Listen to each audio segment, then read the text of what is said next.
All right, we're underneath the car here, and I want to show you the fuel filter and regulator that I used.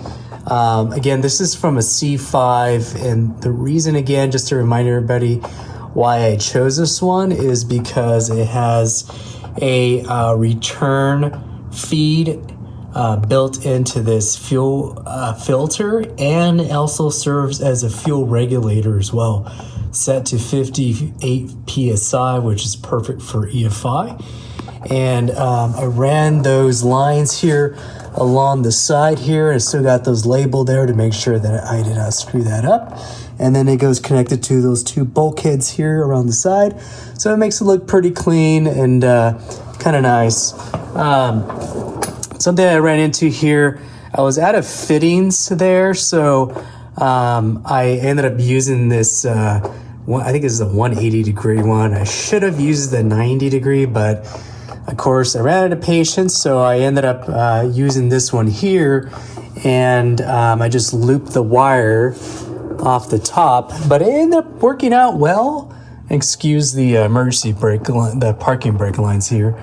But if you notice there, I took I believe this is where the snub goes for the stock rear end of the 68 Cougar.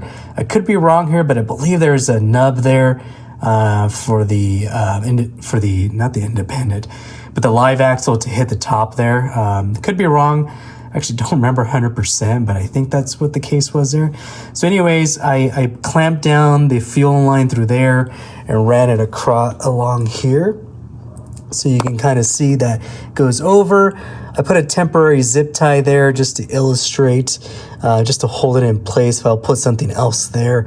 I wasn't sure if I was going to use that for the brake lines for that part, so we'll just leave it like that for now, and I might repurpose that. So as I mentioned in the previous video, I ran the fuel line around here. I put a riv nut there, and then I bolted there to hold it in place nice and snug, and I continued to run that along here, ran it through here, which was actually perfect. I was afraid that this was not going to be wide enough for it, but it was actually perfect. So I ran it along the subframe connector here, added another riv nut there for us so we can get that thing rocking and rolling, and then I ran it through here. This is the transmission gear selector B&M wire. Anyways, I ran it through here, ran it through this loop there. Not much going on there. And then the cool thing here, if you can see that, there's already a clamp there, and that's the part there. But there's already a clamp there, and I believe that was probably for the brake line itself, and I might have to repurpose that.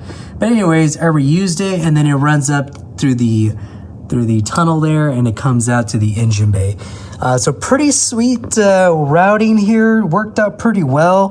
The cool thing is I don't have to run two lines, so this looks a lot cleaner with a single fuel line. So if this helps you guys out, it's definitely recommend that C5 filter with built-in regulator.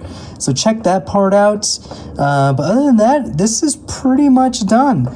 Time to move on to the let's see here, brake lines, which is kind of going to be a little challenging, but we'll see if we end up doing it ourselves, or I might have a shop actually do it to kind of accelerate these next couple of steps.